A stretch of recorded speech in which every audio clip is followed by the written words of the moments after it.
ముఖ్యంగా 42% రిజర్వేషన్ రాహుల్ గాంధీ గారి యొక్క ఆకాంక్ష, ఖర్గే గారి యొక్క ఆశయాన్ని ముఖ్యమంత్రి రేవంత్ రెడ్డి గారు ముందుకు తీసుకున్న తరుణంలో మేము బీసీలకు కట్టుబడి ఉన్నాం, బీసీల అభ్యున్నతి కట్టుబడి ఉన్నామనే అక్కడ బీసీ బిడ్డ నవీన్ యాదవ్కి సీట్ ఇవ్వడం జరిగింది.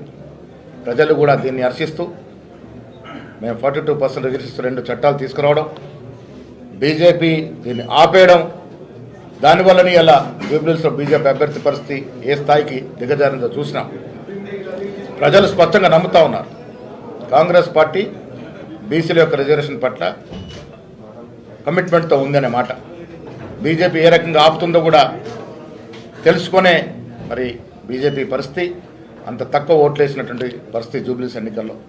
ఏది ఏమైనా నేను మరొకసారి రాష్ట్ర ముఖ్యమంత్రి రేవంత్ రెడ్డి గారికి అభినందన తెలియజేస్తా ఉన్నాను. ఇది వారి విజయయాత్రలో ఇదొక మణిహారం. ఇలా జూబ్లీహిల్స్ ఎన్నిక కాంగ్రెస్ అధినేత్రి సోనియా గాంధీ, ఖర్గే గారు, రాహుల్ గాంధీ యొక్క ఆశయం మేరకు ఒక బీసీ బిడ్డని మంచి మెజార్టీతో గెలిపించినటువంటి ఘనత రాష్ట్ర ముఖ్యమంత్రి గారిది, డిప్యూటీ ముఖ్యమంత్రి గారిది, ప్రతి కార్యకర్తది. జూబ్లీహిల్స్ ఎన్నిక కష్టపడ్డ ప్రతి కాంగ్రెస్ కార్యకర్తకి అంకితం. వారి కృషి డెఫినెట్గా కాంగ్రెస్ పార్టీ గుర్తుంచుకుంటుందనే మాట కూడా ఈ సందర్భంగా మనవి చేస్తూ ఉన్నాం. నవీన్ యాదవ్ గెలుపు రేపు హైదరాబాద్లో జరగబోయే జిహెచ్ఎంసీ ఎన్నికలు కానీ, కొద్ది రోజుల్లో రానున్న స్థానిక సంస్థల ఎన్నికలు కానీ డెఫినెట్గా కాంగ్రెస్ పార్టీకి పట్టం కడతారనేటువంటి సంకేతం ఇవాళ జూబ్లీహిల్స్ ప్రజలు ఇచ్చినారు.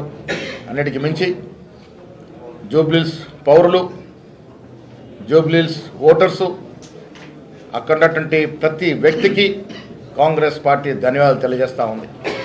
మీరు ఓటు వేసి కాంగ్రెస్ పార్టీని ఆదరించి కాంగ్రెస్ పార్టీ ఇస్తున్నటువంటి ప్రజా పాలనని కితాబిస్తూ అభినందిస్తూ ఈ తీర్పు ఇచ్చినందుకు జూబ్లీహిల్స్ ప్రజలందరూ కూడా ధన్యవాదములు.